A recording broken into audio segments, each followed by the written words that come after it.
Let's go, folks. Roll up your sleeves. Let's get to work on National Championship Review here at the Voice of College Football. Appreciate you stopping by. Comments and questions are welcome. Of course, we have left the link to call the show in the chat as well. So we are going for 1 hour, and with your contributions and with your support, we will continue past then.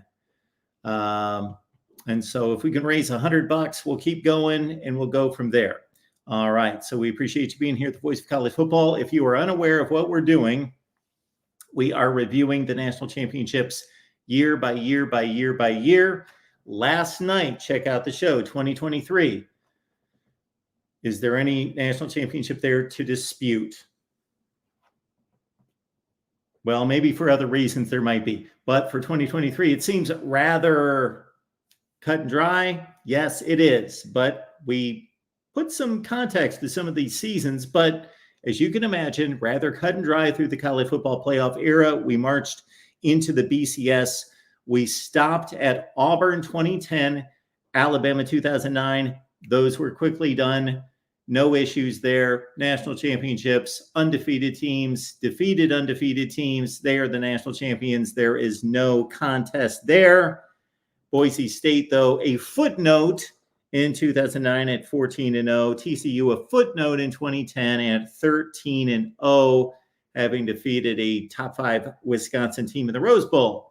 Again, welcome to the Voice of College Football, breaking down the game we all love each and every day with you. We do know that there are, of course, stories out there stemming from Pete Thamel's contacts with the NCAA, information that's been leaked concerning and linked to Sharon Moore. And so if you would like to talk about that as well, although this is designated for, first and foremost, National Championship Review, we would like to stay focused. However, that is a huge story. Do I know anything about it? I got to say no. I've been gone all day. I have not looked into it at all. I knew that it came down a few hours ago because some people had mentioned it to me, but I have done absolutely no research on that. All right, but we will take calls before we get going, so we want to honor the phone calls. Of course, again, keep us going for a second hour. That's up to you. We appreciate you being here at the Voice of College Football. We got the real MVP on the line. What's going on, sir? Oh, a lot today in the college football world. But, Mark, I was going to ask you, first and foremost, before I get into the Michigan scandal, when you talk about teams that you put as asterisks that could have competed, are you going to do that going forward? Because there's going to be a legitimate argument, not a powerful argument, but a legitimate argument for up to like 12 teams to be in the college football playoff. Because there's going to be a lot of teams at 9-3 and maybe even a few at 8-4 that have just as equal of a resume as a 9-3 team that got into the playoffs. Yes, we are. And it's going to be much easier from a bookkeeping standpoint. I'm not going to have to run through 100 years of college football. We will do this just per season after the season. Yes. And now that the field has stretched to 12, to say, hey, we got ripped off, we should have been in the 12. Yeah, we're not going to look on that as favorably or as seriously, because if you can't get into a 12-team field, then shoot, you need to play better football during the season. However, it is only legitimate that there will be teams left out of the playoff that have just as good a resume as teams that were selected. So, yeah, will they have a gripe? Absolutely. Do they have a legitimate gripe? No. And why is that different? Because people have asked me this. Why is this any different than when we had 4 teams that there were teams left out? Because you have control over making the playoffs now. Win your conference, you're in the playoffs. That's all there is to it. Before, you had no control over it. You had little control over your playoff selection. That is fair and very reasonable. The only thing I will challenge you on with that is if you are 2 G5 teams that are 13-0, only one of them gets in. So one of those G5 teams doesn't have full control in making the playoffs. Yes, in the G5. I was talking about the conference champions from the power conferences. They now have control. Win your conference, you're in, as opposed to all the teams that missed the playoffs winning their conferences during the 14 era. Right. But I think it's fair if we're going to include teams like UCF 2017, 2018 as having a legitimate argument to be represented, putting an asterisk. I think we should do that same if a Coastal Carolina and a Boise State, for example, also go 13-0, and one of them's left out. Well, I'm going to have to see that to believe it, but it is possible, certainly. Yeah, we can have a group of 5 teams that, because so few of them play each other, because actually they're spending a lot of their time in games in September playing power conference opponents, and they go into their conferences and don't play each other. That, yeah, there's I wonder when the last time 2 group of 5 teams went undefeated in the regular season. I know that TCU and Boise State played in the late 2000s, 2008, 2009, 2010, in that range, when they were both undefeated. They played in the Fiesta Bowl. But I think that's the last time we've had 2 undefeateds. But it can happen, sure. Yeah. Right. I'm not saying it's likely to happen or it will happen. I'm just saying it's theoretically possible. Oh, yeah. To happen. So, Mark, I've got to talk to you about the news of the day. It's just beautiful and brilliant if you believe in integrity and honesty and hard work and, upstanding values, that you should be appalled, in my opinion, what the University of Michigan did today. You mind if I catch you up on that? We are going to post the article as you open us up here. Okay, I'm reading from ESPN, okay? And this is pretty strong circumstantial evidence. So Sharon Moore could face a show cause penalty and possibly a suspension for allegedly deleting a thread of 52 text messages with former Michigan staffer Connor Stalions in October 2023, on the same day that media reports reveal Stalions was leading an effort to capture the play calling signals of future opponents. They're just good buddies, DeReal. That's my conclusion there. Just Stalions and Moore, just the closest of friends. Right. I mean, Mark, this isn't like hardcore evidence that he definitely did something wrong, but I tell you what, this is very, very, very bad luck. If you want to look as guilty as possible, this is exactly what I would do. Would you agree with that? Absolutely. I know me, for one, I have very rarely ever deleted text messages from anyone. I just kind of leave them on the phone and they get lost. And if I no longer have a relationship with that person, they're just kind of long gone down the thread. But I've not gone through the process of deleting 52 text messages. Right. And I already see Ferris Khan coping in the chat saying, do you all actually keep text messages indefinitely? I actually do, for the most part. And also, yes. And also, it says, I want to read this line again since Ferris Khan didn't get it. Michigan staffer Connor Stalions, he texted him 52 times, and then he deleted them on the same day that media reports revealed Stalions was leading an effort to capture the play calling signals. Mark, it wasn't a week later. It wasn't 2 weeks in the past he did it. It was on the same day. I think there's pretty clear intention and motive if it's on the same day. Yeah, it seems like, we don't know that this happened, but that the recipient, Sharon Moore, was able to capture that information and then delete the text messages. Right. There's also some others. He's facing a level 2 violation, and those text messages were recorded later using device imaging. I don't know what that is, but they did it. They're also, Mark, if that isn't bad enough, they're facing some level 1 violations, which is the highest level of violations you could possibly face, which include former Michigan staffers Jim Harbaugh, Chris Partridge, Denard Robinson, and Stalions. They're all accused of level 1 violations, which is the most serious category. The school also faces a level 1 violation charge, according to the draft, because of its, quote, pattern of non-compliance within the football program and institutional efforts to hinder or thwart the NCAA's investigations.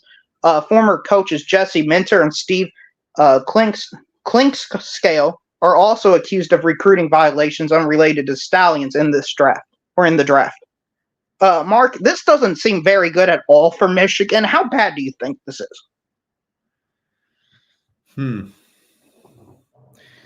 So the 52 text messages, that looks horrible, but I think that there needs to be something to where that's just supporting evidence. That's just supporting, okay, this is the next piece of evidence in line that is supporting other more substantial or more concrete evidence that there was cheating that was used and there was cheating that was known by, look at that list of people right there. Jim Harbaugh, first and foremost.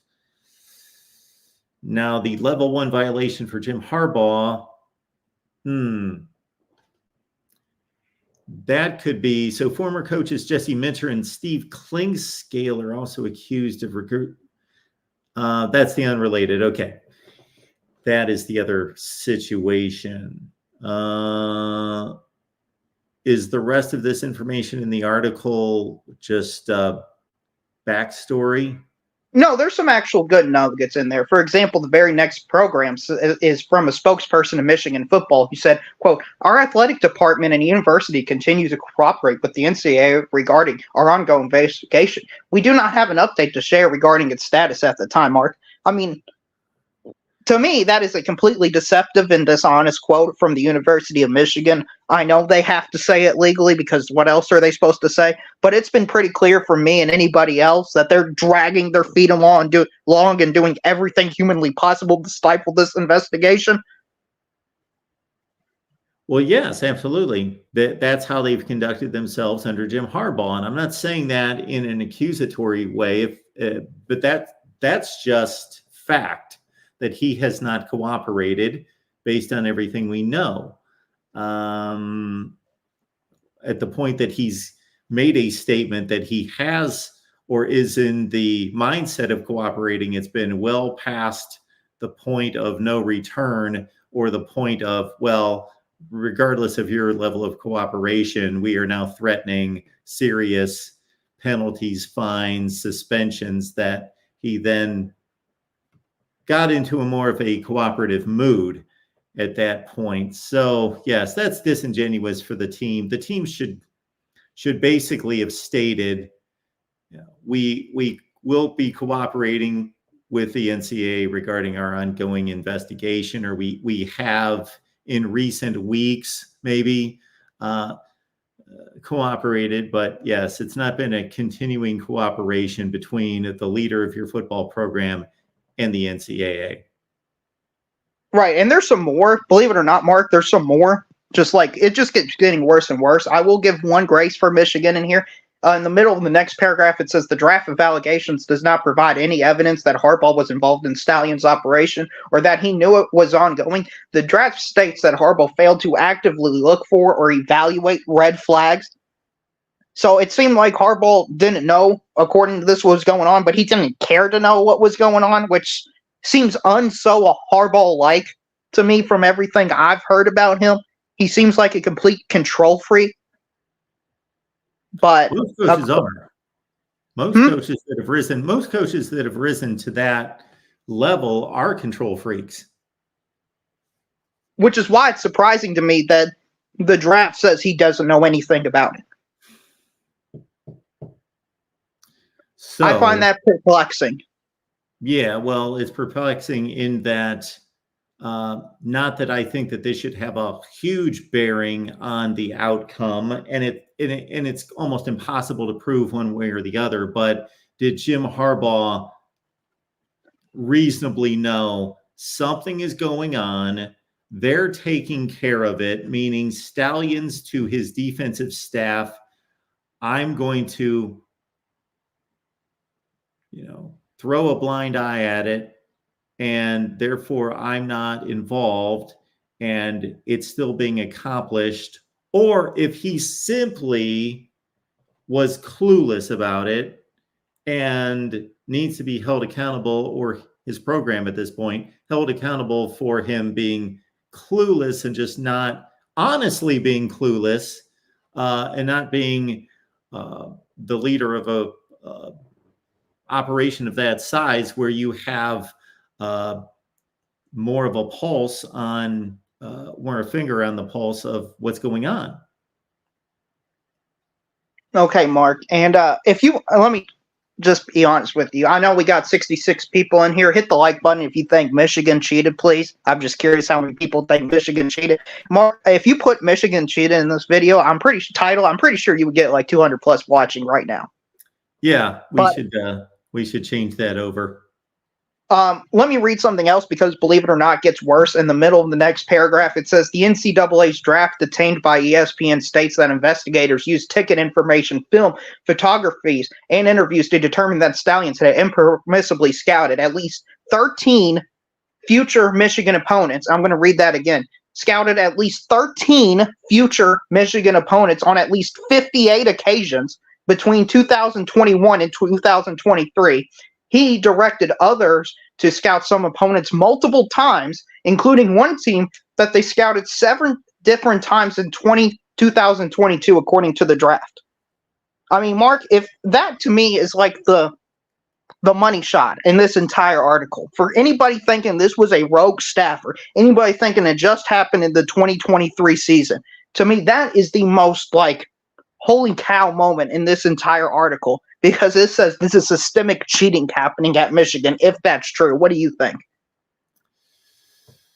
Well, I think that I'm going to have to take this in a little bit better. Hang on just a second. So I'm trying to do 3 things at the same time. Okay, Stallions resigned in early. Okay, so you read from the NCAA's draft obtained by ESPN states that investigators used ticket information.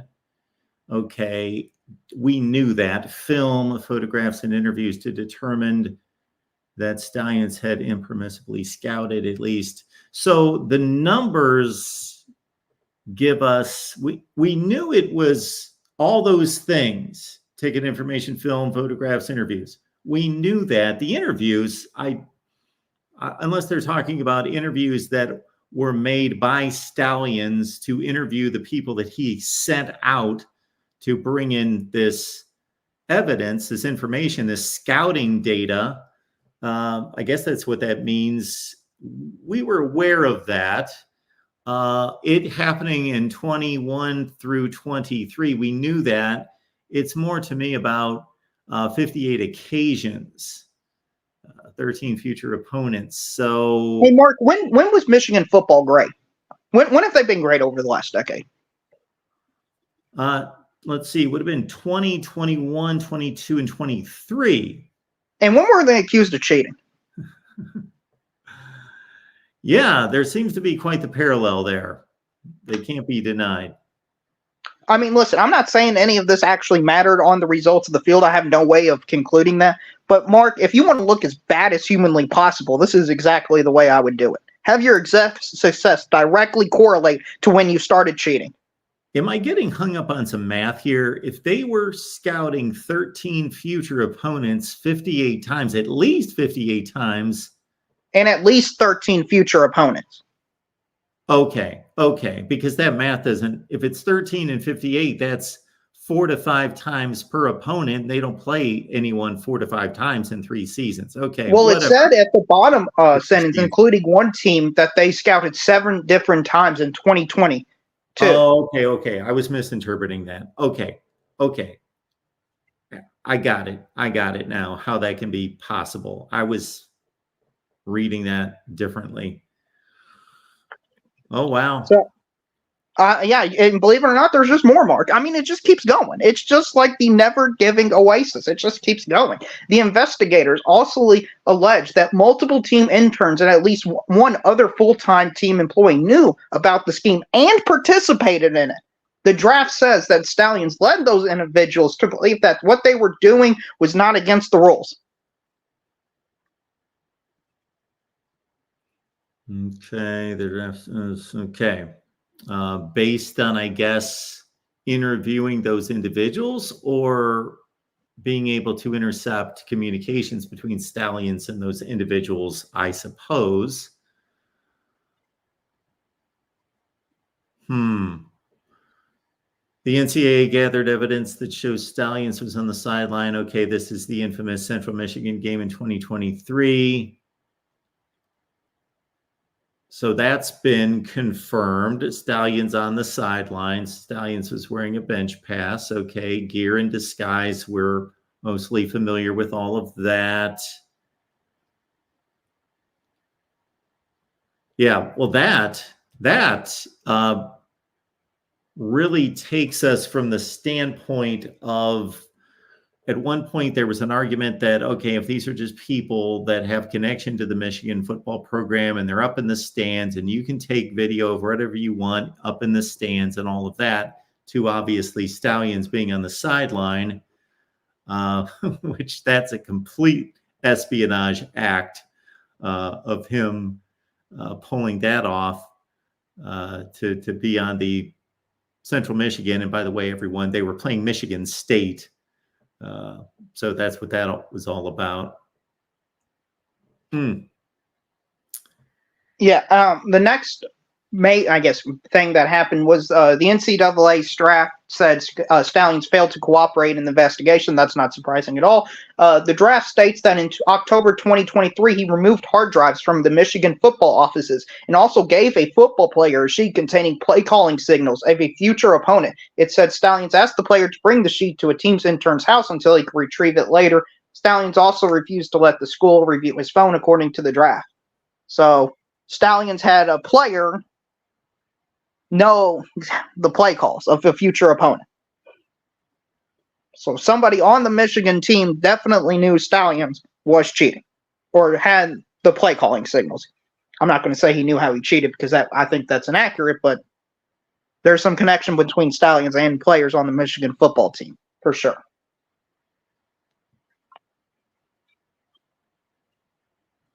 And that's basically the end of the article in terms of the important stuff about the Stalions scandal. Everything else is about Partridge and everybody else and the other violations and stuff. So, Mark, with this clarity that has been opened up by this article, what do you think this has looked better for Michigan football today, or do you think the scandal has looked worse for Michigan football today? It is substantially worse. It is, I think we're at the point of not having the smoking gun held by the would-be, and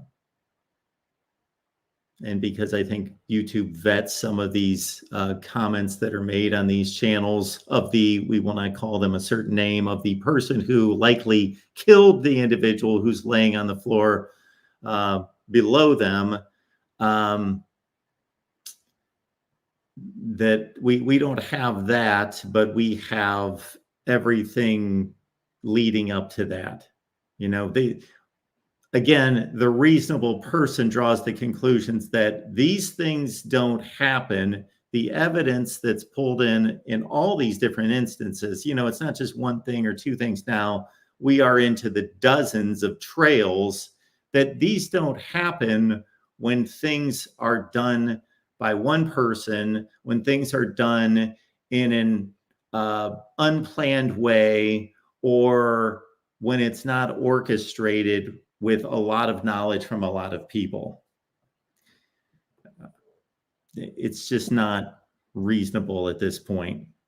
Right, because there was this narrative by, a bunch of Michigan fans saying this was just one rogue guy out there doing his own thing.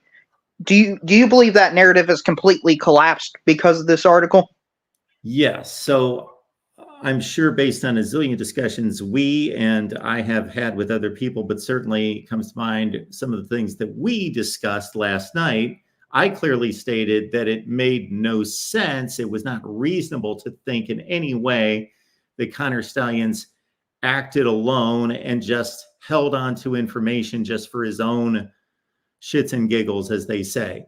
So that was the reasonable thought by anybody with a logical brain. Now the evidence even goes beyond that to connect the dots and show us that the information wasn't staying with him. It's not just logical to think that it wasn't, but here is now the evidence. Right, Mark. And the Ohio State fans have been saying since the beginning of this to strip away their national championship. And I've always thought that's a bridge too far. But let me ask you, after this article and what it seems like blatant cheating for the 3 seasons. What do you think the odds of that happening are right now? After what's been released the last week or so, when we thought this was coming to a head and a few things were coming out, some of the things that we reviewed in the last couple of weeks, I thought, okay, this is actually not looking good for Michigan, but it's coming to a close as, okay, the cheating substantiated. It did get 2 other members on the staff. That's it. They'll get a slap on the wrist. They may miss a bowl game or a college football playoff appearance in the future. They're going to fight it. That's about where it's at. But in terms of having to vacate wins and vacate a national championship, I think we've gone from 15% yesterday to pushing 50%. So you believe it's more likely than not Michigan will not be recognized officially as the 2023 national championship? I'm saying pushing 50%, meaning that the odds are still that they will retain their national championship officially. Slightly. Okay. Mark, I need Michigan to lose the national championship just for my own pride and ego, because I get hit with the 1% claim all the time on here. So can you imagine if you get vindicated 8-9 months later? Oh, that would be so sweet, Mark. Listen, as a completely biased person, I want them to lose their national championship just for my own pride and ego's sake here. But they also systemically cheated. And Mark, how crazy it is for the theory out there that's saying Jim Harbaugh kept losing to Ohio State, kept losing to Penn State, couldn't even really beat Wisconsin and Michigan State, and he needed drastic measures because he was going to get fired. So he decided to overlook this. I'm not going to say he coordinated or even helped, but overlooked this from happening and just said, you all can do whatever you want to help me win by any means necessary. It also calls into question the hiring of Connor Stalions and his skill set as he promoted himself, what he can do that few others could do because of his military and background otherwise. That is this the guy that you want to be hauling into your football program if you are just drawing upon his work ethic, organizational skills, football knowledge, and not some of these other things that he highlighted on LinkedIn and other social media platforms to say, this is what I really do well. Hire me. I would think that if you wanted to run a clean football program, that you would look at that individual's resume and how they promote themselves and what they are really boasting about their skill set and their previous background to say, all things being equal, that's not the guy we want to hire. As opposed to, this is the guy we did hire. Right. And I will say, Mark, there is precedent for the NCAA taking away a championship after it's been won. In 2013, the Louisville Cardinals, Kentucky's main rival, won the national championship in college basketball. And because of recruiting stuff, they had their championship taken away because their win has been vacated. So the NCAA has already crossed that Rubicon in some way. So it would not be unprecedented for them to strip a national championship in a major sport. Do you think that adds to the likelihood of them doing it, since it wouldn't be the first time a major sport has lost their national championship? Well, sure. It always is easier to do it. And once there's a precedent set, it makes it more likely for it to happen again. I still think, it's unlikely, but I don't know how they talk their way around it. I don't know if all of this comes through as being exactly what the NCAA, and we know what the deal is. The NCAA is going to come out with the statement of the penalties to say, we have concluded our investigation. Michigan is being penalized in such manner, A, B, C, D. And then they will say, and they will give very buttoned up language that we will all understand what it refers to, but it will be difficult to know exactly what happened without this article being a reference point. It'll just state to, use a lot of long words that the NCAA likes to use that we're familiar with, and we know what they mean, but they're vague and they cover a lot of ground. And then we have to find out later, okay, this meant that this person did X, Y, and Z, and then they transmitted that information to X, Y, and Z. Fortunately, we've got Pete Thamel here, who's uncovered some things. And as long as, of course, this turns out to be accurate and true, I don't know how the NCAA can now, with this, really justify a national championship, regardless of how much we can all say, look at what they were able to do after they stopped cheating, and look how bad they beat these teams, almost all of them, not all of them, but some of them, prior to.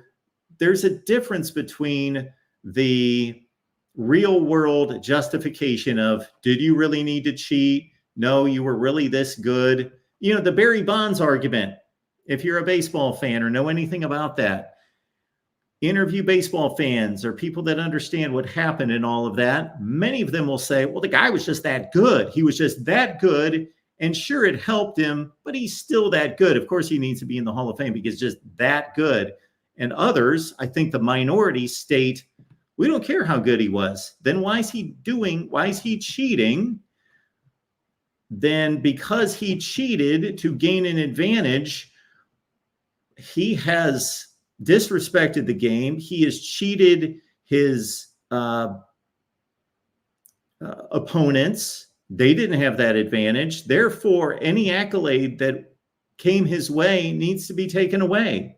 And any future accolades, meaning, of course, the Hall of Fame. And that it would be the same thing here. We all know that Barry Bonds can play baseball at a very high level. But since he made a decision to cheat, we all know that Michigan was a really good football team. To what degree? Well, it's called into question now whether they were truly the best in the Big Ten these 3 years or the best in the nation this past year. We know that they were good. They just had 13 players drafted. But if you have to go to these measures to ensure the victory, then regardless of some kind of football judgment that, well, we know they cheated, but they were really the best, let them have their championship. I'm getting to the point where I'm going back to my original response to when all this came out.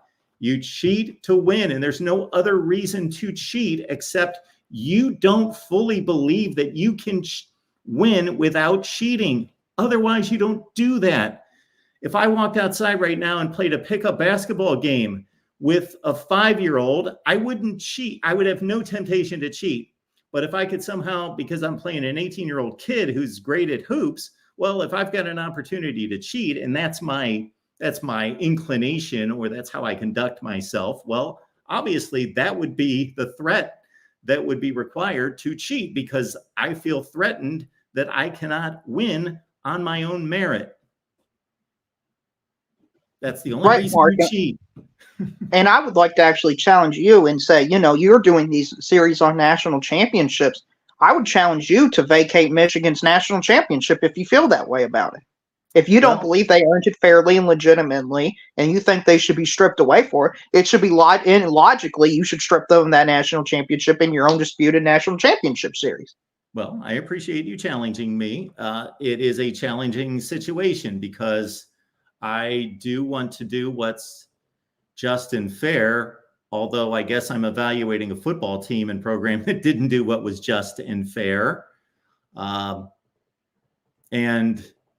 yes, I will leave it at that, because then a lot of people draw conclusions based on who Michigan is and who I root for and all of that, even though I have bent over backwards to be fair and to withhold too much judgment and to give this Michigan team all loads of credit and to the nth degree for their Big Ten championships and for their national championship. I have gone overboard to try to play this fairly and cut it straight and not pile on. I have done all of those things to the nth degree.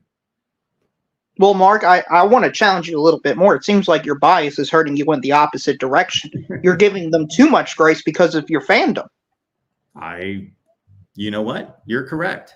You are correct. I would, at least if I were you, I would put an asterisk on it and put review later. And finally, Mark, the final thing I'll say about this is, Mark, you know what the odds I think they're going to keep their national championship is? I'm curious to know. It's 1%, Mark. Have a great show. I thought you were going to say that. I should have guessed it. Thanks, man. The real MVP bringing it tonight. And I am in the process of renaming this show, which my thumbnail actually works. I put Get It Right. Of course, I was referring to past national championships. Of course, we will put that on the back burner. And what do we name this? I'm not good at naming these videos anyway.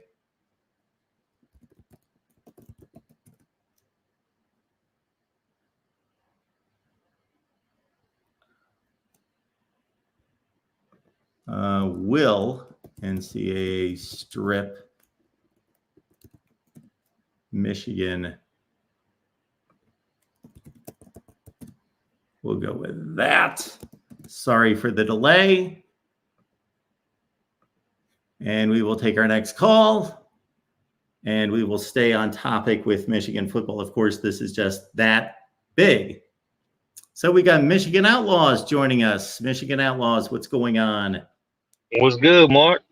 Oh, there he is. You've changed that name so many times, I can never keep track of you. Yeah, I got with times, man. But look, man, I hate to burst the Reels bubble. Okay. But if you would have read a little further, like Dan Murphy, ESPN reported, all 5 of the coaches that got level 1 violations, there's no evidence that they knew anything, and that includes Sharon Moore. So they got his text messages. They ended up getting them. And there was no actual in the text messages that showed that he actually knew what Connor Stallions was doing. Now, why he deleted them, that's another question, because the text messages don't show anything, and that's what Dan Murphy of ESPN reported on Twitter. At the end of the day, Connor Stallions, and I can't wait for this Netflix documentary, man. It's gonna be great. I can't wait to watch this because I need to see inside this guy's head, because he's technically not a lone wolf because he clearly has some interns involved. To what degree, I don't know. But when you ask that question of if you're so good, why do you feel the need to cheat? As far as I can tell, the only one that was quote unquote cheating was Connor Stallions, based on the evidence. We don't have any coaches that knew what was going on based on the evidence. We have a couple interns that, to what degree, we don't know what was going on. But outside of that, none of the players. There was that one player, but none of the coaches and pretty much the whole team didn't know what was going on according to the evidence. So when you ask that question, I think they thought they were that good. So we don't. I really do. Evidence of calls being changed. I hear this all the time. I've seen pictures. I've seen video. I don't know that I've seen video. I'll stop there. Seen pictures of defensive play calls being changed, commotion on the sideline to alert players because of things that were apparently seen and communicated. Yeah, like, again, and you're talking about the Ohio State video? I'm assuming the clip on the sideline where they're pointing up. Yeah, so that comes down to, like, in that line he read with the interns. I'll talk about the players in a second. With the interns, it sounds like he misled them to believe that what they were doing was actually not against the rules. Sure. So really the only person that knew they were cheating, from what I can tell, and I don't even know if Connor Stallions thought he was cheating at this point, but the only person that we could really say that knew they were cheating was Connor Stallions. So in terms of the players, we don't know what the players knew. The players could have thought that he was legitimately getting signals. Well, we sure, don't know. I'm not talking about the players. I'm talking about the coaches. Yeah, well, as far as we know, the coaches had no idea. That's what the draft says. The draft says there's zero. Whoa. You're trying to lead us to believe that Stallions is operating this mastermind mission, and the players are getting signals, but the rest of the defensive coaches don't know? That's what the draft says. How is that possible? I'm telling you what the draft says. Now we could argue with the draft, but the draft says there's no evidence How is that that the coaches possible? knew. You know how a The football dude- game is run. Well, that's why the documentary is going to be amazing, because maybe we'll get more insight into what he had going on. Because we got to remember, this wasn't a normal guy, and we got to keep harping on this. He had a 500-page manifesto. He went to Navy just so he could figure out a system to prop Michigan up. The dude wasn't normal. Now we might find this, like I said, this documentary is going to be very informative, or it may not be, but I'm hoping it is. Okay, so Comes out August 27th. I'm not questioning any of his absurdity or obsession with Michigan football and everything that he had going on. I'm talking about the way a football team is run does not allow an analyst or whatever what was his role? He was an analyst. I can't remember the exact. I can't remember the exact. But it was something like that. Yeah, it was something like that. Yeah. A staff assistant to run a defense. Well, he wasn't running the defense. I believe what his role was I think it was actually literally to watch film and get signal or something like that. I don't remember the exact role. It's been so long, but it wasn't anything. It had nothing to do with actually designing defenses or anything like that. I'm pretty sure. But I'm calling into question players getting signals changed or signals relayed to them without any of the defensive staff and the defensive coordinator knowing. Yeah, well, they knew that he did signals. They knew that. The question is, did they know how he was doing it? That's the question. And right now, there's no evidence that they did. Okay. So I'm going to go off of your line of thinking. And this is how I put it together, that the defensive plays are being called in by the defensive coordinator, and the defensive staff and coordinator know that Stalions is a mastermind at reading signals, stealing signals. And so if he suddenly stops them as Ohio State or any other teams coming up to the line, that they just trusted, this is the dude that knows how to steal signs, and they're thinking he's doing it in the moment. He's stealing their signs. He has stolen their signs throughout the game, and we go with it. Anytime he tells us, no, they're going to run, or they're going to run a draw, whatever they're going to do, I got it. And then they just didn't question that. Is that how I'm hearing this? Yeah. I think that's part of it. Also, I don't know. We don't know if he was what kind of film he was watching. And to me, I believe there maybe have been a level of negligence for sure. Maybe the part of it is they were dumb to think that he was just that good. I don't know. But if we remember back in 2023, there were reports of coaches sharing signals as well. So there could have been an element of he is also getting he's telling them that he's getting signals from other coaching staffs because that was a popular thing to do too. The only thing we do know for sure is that there's no evidence that coaches or players outside of one player and we don't know to what degree had no idea what Connor Stalions was doing. All the level 1 violations are strictly, and there's 5 of them, are strictly for cooperation. They have no relation to the actual act of sign stealing. And go ahead. And the last thing is some of the and with Robinson and I think a couple of those other ones were strictly recruiting violations. I believe there's only 3 coaches that got violations for not cooperating in relation to the sign stealing. That's Jim Harbaugh, Sharon Moore, and I believe Chris Patridge.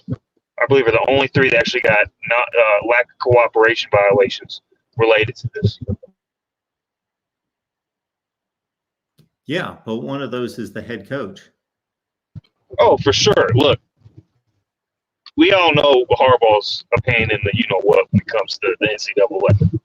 But I read this, and honestly, 95% of this we already knew. The things we didn't know was the text messages, and I guess the interns. We knew about all the scouting. We knew about all those things. May not have known Yes. about the interviews, but we knew about pretty much 95% of those. I'm actually surprised by the lack of new information, if I'm being honest. Really? Yeah, because like I said, the only new things we know are, again, the text messages, which actually didn't prove. They actually had no evidence in terms of linkage, according to Dan Murphy of ESPN, and the interns. That was it. That's the only new things that we've learned.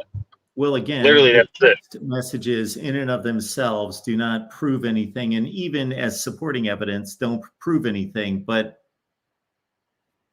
we've all watched all sorts of court shows throughout our lives. It is supporting evidence. It's very circumstantial, but those 52 text messages, if I read that correctly, were all sent on the same day. No, they were deleted. They were deleted. Not sent. They were deleted. Now that's interesting because they got the text messages, but those text messages showed no knowledge that they were talking about sign stealing. So I don't know what he deleted, but it wasn't related to sign stealing. Yeah. So I don't know. I don't know what those were. How do you know that if we don't know what the text messages were, how do you know that they were not related to sign stealing? Well, I'll explain it. So they had, not only did they get the text messages, Sharon Moore actually, it's in the ESPN article, ended up actually giving them the text messages at all. He gave them to enforcement staff, and it's a logical conclusion to say that if they've had the text messages and they're reporting in the draft that there's no evidence that any coaches knew what was going on, it'd be an easy logical conclusion that those text messages show no knowledge that he knew about the sign stealing.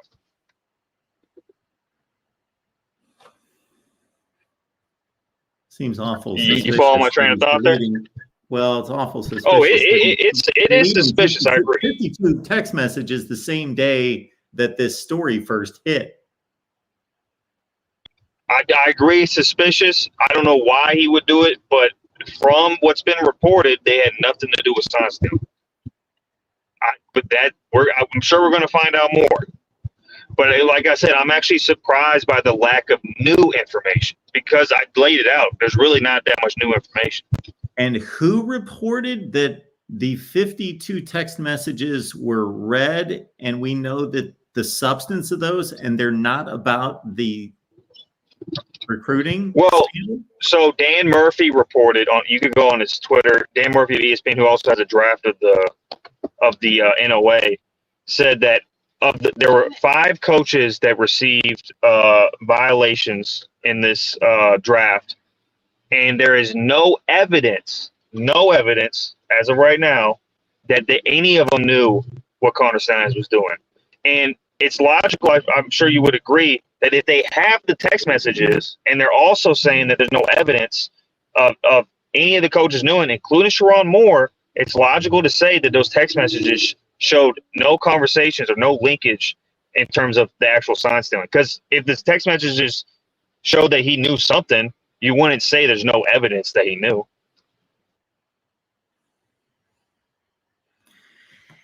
That seems awfully suspicious. Look, I'm with you, man. I'm with you. But in terms of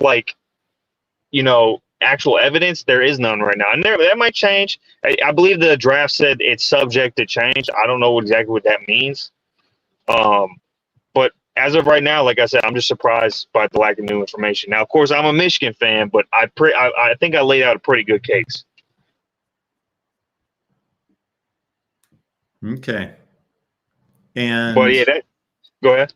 I wonder at what point all of this was acquired by Pete Thamel and Dan Murphy. When wasn't it them, or who was it that was reporting earlier this week? I think that was Chris Ballas that was reporting earlier this week, just simply that docs have been leaked and there's going to be a conclusion this week, and it's going to be reported and announced. Okay. Yeah, and you got to remember, the NCAA hates lack of cooperation. That's one thing DeReal was 100% spot on. They hate that. So I don't know how they're going to treat that. We do remember that Tennessee had 18 level 1 violations, and they just had to pay a fine. And this is only 5, I believe. So we'll see. We'll see what happens. Like I said, tune into that documentary. It's going to be very informative, in my opinion, or it may not be. We don't know what Connor Stein's agenda is.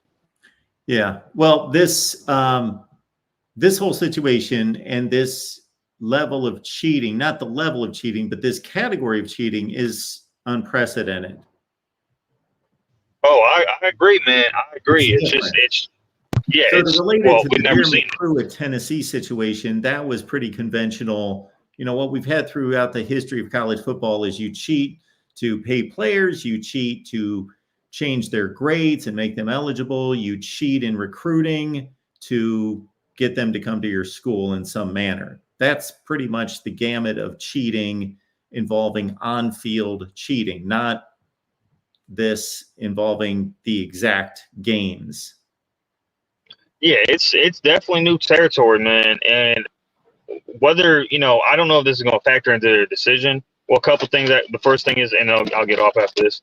A couple things is, the first is, I wonder if actually how they performed after, and you don't have to agree with this, but after the debacle came out and they fired Connor Stalions, I wonder if that is also a factor in their decision making, and then also that no one knew outside of Connor Stalions. I believe if if they had evidence that coaches knew and a bunch of players knew, I think obviously it'd be way worse. But right now, it's technically not lone wolf because I guess they have evidence of a couple interns knowing, but it's as close to lone wolf as you can get. Well, maybe as of that's right now. why it's taken them so long. They've been trying to figure out who else knew. Because to me, 100%. that's the crux of the entire situation. That is the most important part of this whole scandal is who knew and what did they do with the information. But more so, just who knew beyond Stallions. That means everything. Yeah, 100%. Yeah. And the one player in the article that they mentioned, the one player that was given a play sheet, I want to make it clear. We don't know what he knew. Just because you're given a play sheet, you know what I'm saying? You don't 100% know what's going on. Now there's news breaking out what's going on, but it doesn't mean the player knew what was going on prior to the report coming out or prior to him giving the play sheet. Connor clearly could have been like, here's a play sheet. I need you to go give this to the intern. It could have been a one-off scenario. We need to know more in terms of that. But that's about it. All right, man. Well, we appreciate you calling. All right, man. Go Blue as always. Peace. Have a good night. All right, we will keep it moving here at the Voice of College Football. The original intent of the show was to go through national championship history. We will continue that another night. Of course, this is the big news. It came out earlier today.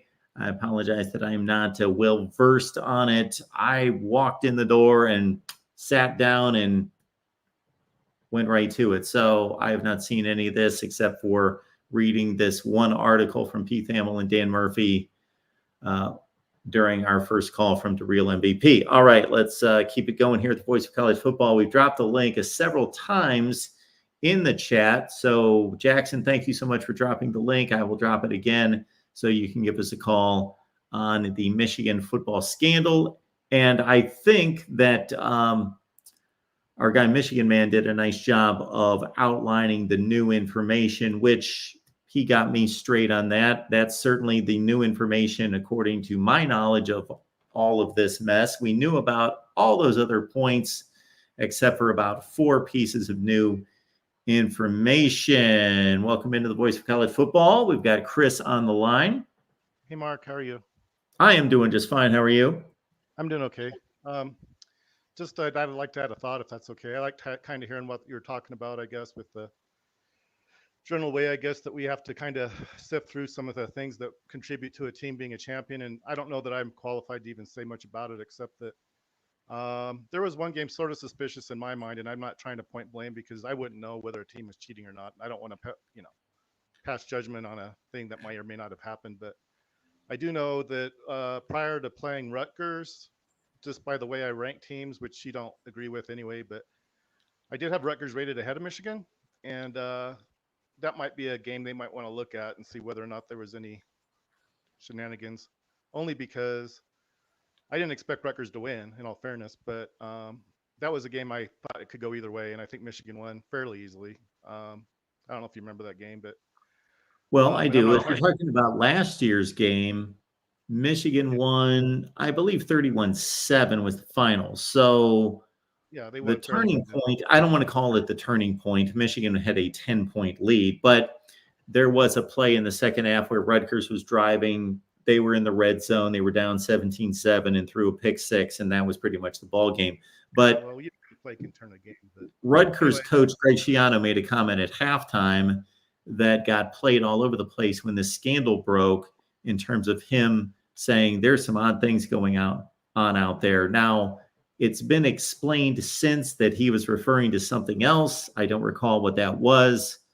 So if somebody remembers that whole scenario, again, it was initially determined that Schiano was talking about strange conditions during the game that pointed to Michigan possibly knowing signs, knowing signals, but then it was explained as being something else. So I would like to backtrack and find that out and remember exactly how that went down. But back to you, Chris.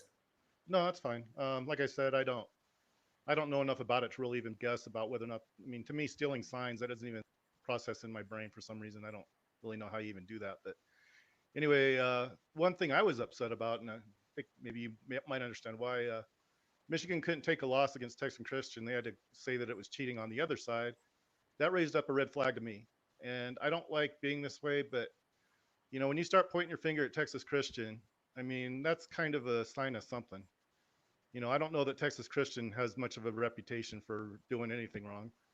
And it's like, I don't even know much about the school. I never went there, but to me, that was a huge red flag because, really what kind of happened, at least from what I remember, yeah, there was some questionable calls. One touchdown that maybe wasn't. I think there was a deflected pass or something. I don't really remember, but I thought the better team won.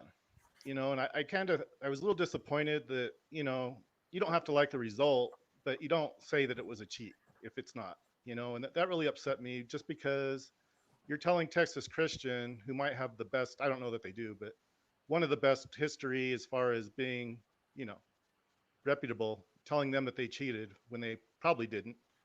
I wouldn't know for Okay, sure, I guess. hang on, Chris. Can I cut in? I apologize, but I think you've made your point about that. I just want to make something clear. Where did you read or hear that Michigan accused TCU of cheating? They may have said that there were bad calls, but that's on the officials. That's not on TCU. I don't really want to get into it, Mark, because there was a guy, Well, you Texas brought it up. Texas Christian lost a championship game to Kansas State that I thought could have gone either way. I mean, I really do. It went to We're not overtime. talking about that. We're talking about Michigan. Well, So no, Michigan played TCU. you're the one that told me that teams that they have to win their conference, and that Texas Christian lost to Kansas State in the championship game. That might have changed the whole, and that also might have put Alabama in there if they would have done something a little different, and they could have done that. They didn't, but it was a judgment call about whether to include them, and they did. Luckily, they did, but I'm kind of trying to tell you that, and then everybody SHIT all over TCU after they got beat 65-7. Oh, that's really good sportsmanship.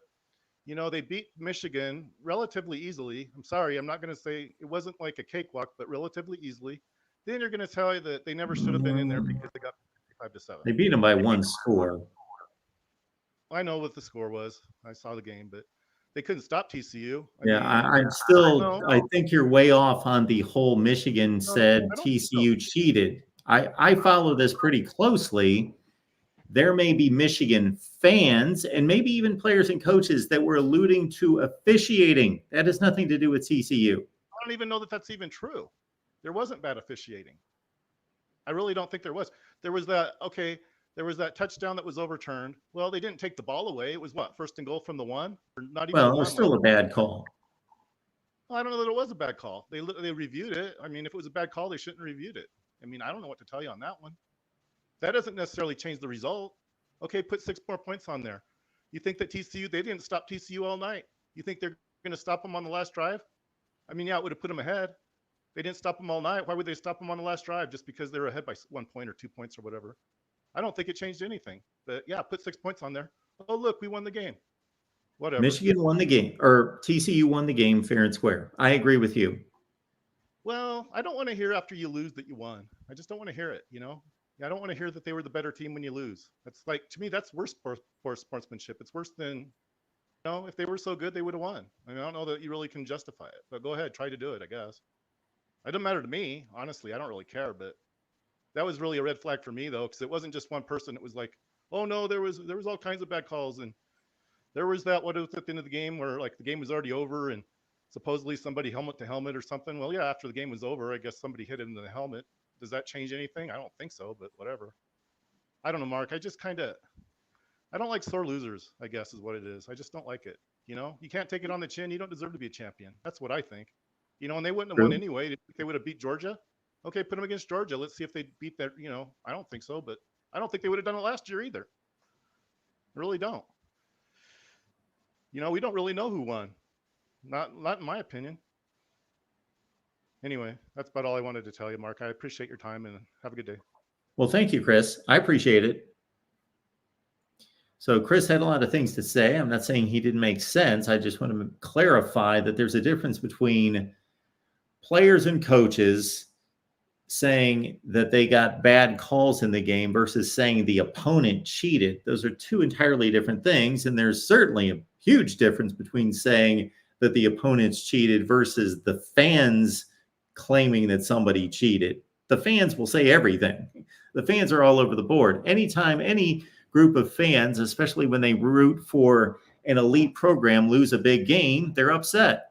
And many of them make excuses or are looking for some kind of scapegoat. So that comes with the territory of any fan base. All right, welcome into the Voice of College Football. We got Michael on the line. Hey, Mark, how you doing today, sir? I am doing just fine. How are you? I'm hanging there. Hey, I got a question for you. With Michigan and stuff that's going on, but wasn't there a scandal back in 1990 with another team that won a national championship too?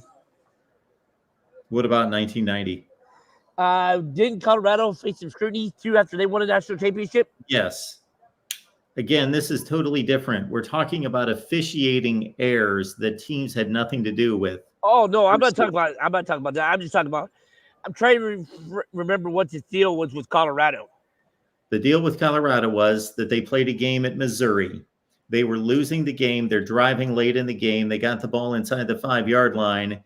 And after one of the plays, so that was the first season that spiking the football by the quarterback was legal. So after one of the spikes, the officials did not turn over the down marker. The down marker. But I thought there was some kind of NCAA infractions they was facing. Oh, well, let's see. That's a good question. So yes, later, I don't know if that speaks to the 1990 season because we can quickly look that up because Bill McCartney and his staff were found, whatever the violations were. I'd have to go back. That's been so long. I don't know, but there was nothing impacted or nothing that was ruled by the NCAA to have impacted that season. They certainly were not stripped of a national championship or vacated any kind of wins. And to make while you look that up, and to the real point, I don't think the NCAA has anything to do with it when it comes to football. I think it was just basketball. They did that with Louisville. I can't remember last time the NCAA stripped a team from a national championship in football.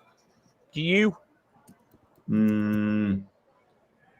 No, I can only think of situations in which teams were ineligible and then they turned out to be championship level teams like Ohio State in 2012, Auburn in 1993 come to mind. There was I forget who in the late 70s, but yeah, stripping a national championship does not happen in football. That's what I was thinking. And I got to ask you this, with Auburn 93 and stuff like that, had they ended up playing Florida State, do you think that would have been a better game than I'm trying to think who Florida State beat the national team? Oh, was that Nebraska? I think it was. Yeah, it would have been tough to top that game. It went down to the last second. That was a great game. Yeah, it was. But no, I was just saying, my thing is this, I won't keep you long.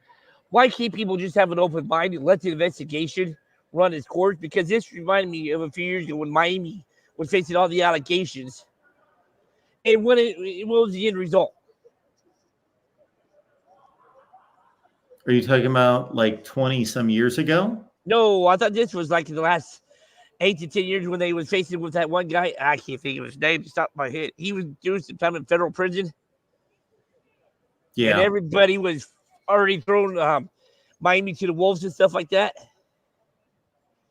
My thing is just keep an open mind. Let the court run its course. If they get nailed for it, then it's open season. If not, especially Ohio State fans, what are they going to say if Michigan gets cleared of this?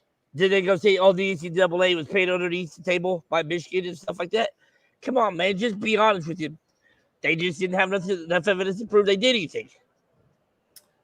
Well, that's just the nature of being a fan.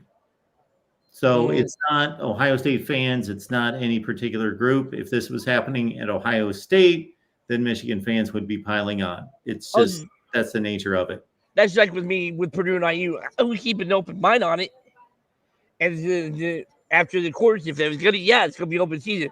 Just let the chips lie where they fall, where they may and stuff. That's all I'm trying to say. All right. So, Michael, what you have to say about people not speculating, I completely agree with. However, you got to understand one thing. One thing is human nature. If we get a little bit of information and know that a program is being investigated for something, then that's going to be a topic of conversation. But in addition to that, we've received a ton of information. So you can't expect people just to say, oh, we'll let this information just continue to be released and we'll ignore it until the final verdict. No, people want to know as soon as they want to know. Yep. That's just like a professional. I don't know if you know who Malcolm Moran is. Sounds familiar. Well, he used to be a writer and stuff like that, but now he's in charge of the sports journalism program at IUPUI where I went to school.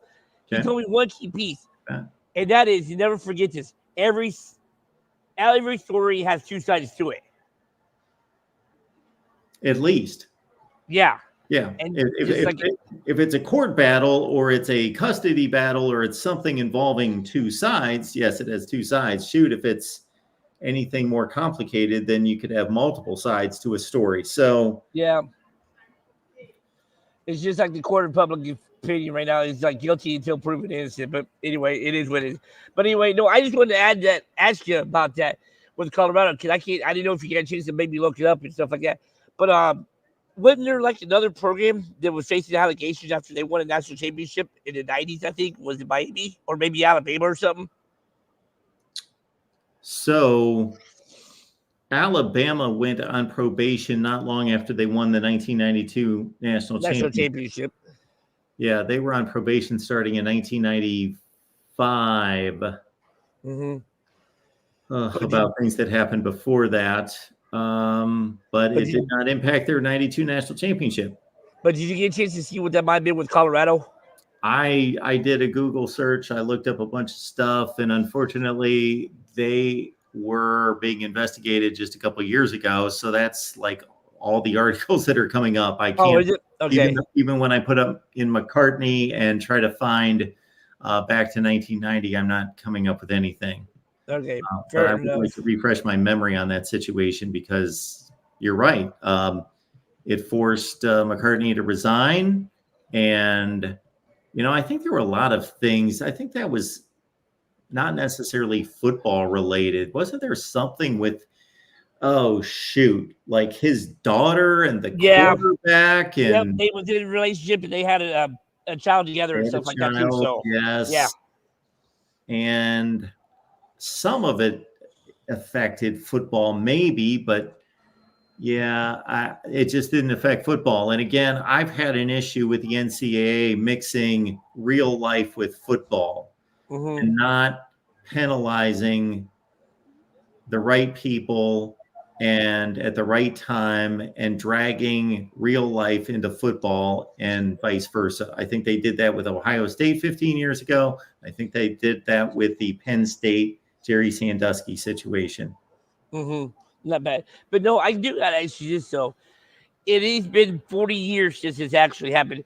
But do you think the NCAA considered maybe giving Penn State the death penalty with that Jerry Sandusky situation? Oh, of course they did. Yes, they considered it. Now, another thing, I'm speaking of another thing. What's up with Northwestern, or that investigation still going on also? Well, that I know that Pat Fitzgerald is countersuing the university, and so that's still being determined. That case has a lot of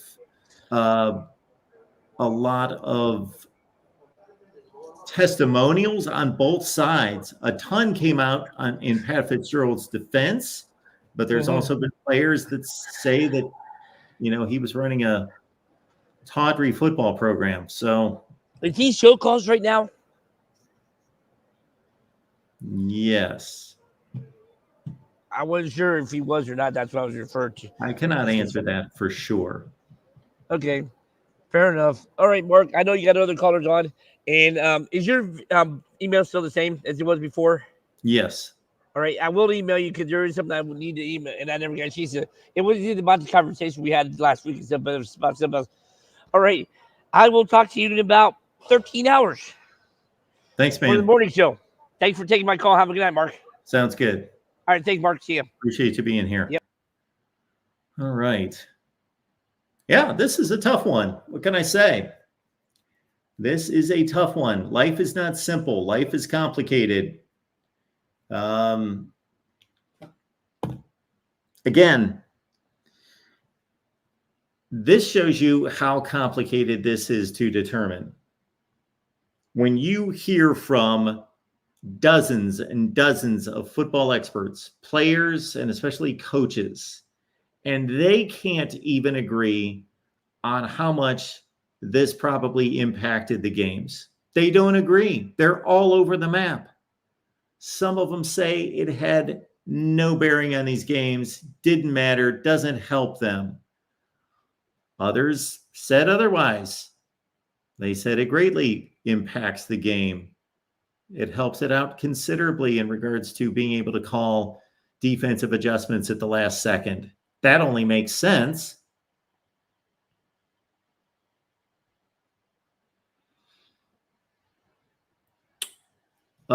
If I wanted to take a completely anti-Michigan stance, that would be easy to do.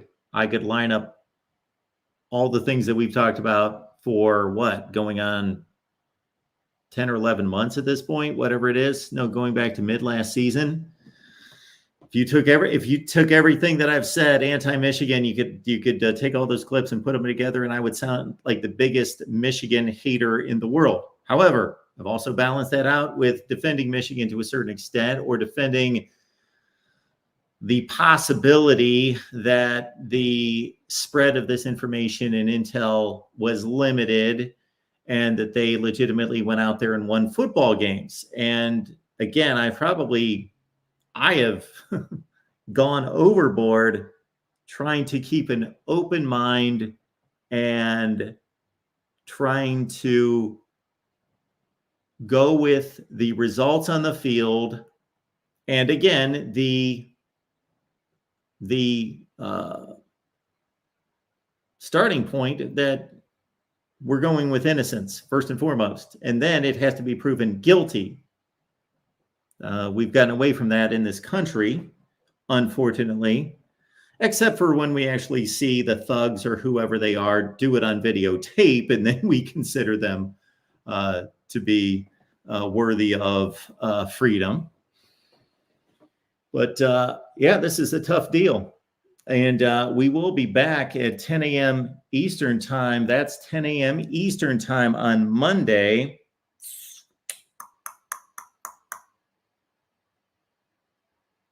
Actually, I've got to figure out, we've got a possible Ohio State show, possibly Ohio State at 11 a.m.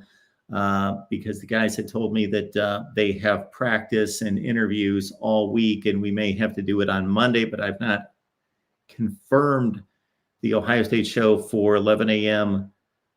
on Monday, so we may need to back that up. And anyway, that's why you subscribe and hit the bell for the notifications to know when we go live. So 10 a.m.'s our typical time, Monday through Friday. So everyone that's here right now, this is a good reminder. We're here at 10 a.m. Eastern time every Monday through Friday. But then again, because of the Ohio State show, we may need to, maybe we'll come on at noon if that's the case. And we've got a couple of guests coming on. We got Tony Barnhart, Mr. College Football. Don't know if we're going to record that interview or we're going to go live with it. But a lot of great stuff here at the Voice of College Football.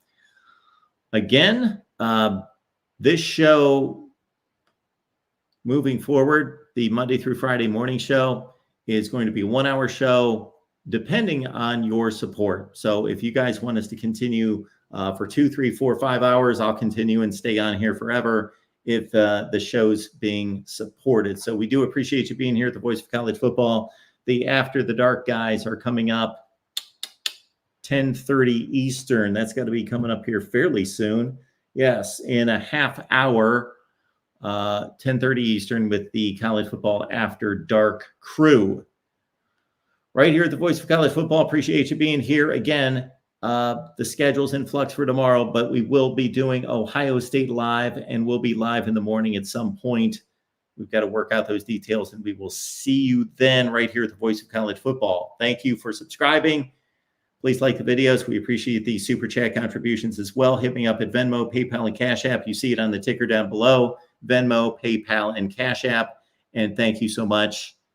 And at some point, we will continue to review national championships and right a lot of wrongs throughout history. See you on Monday.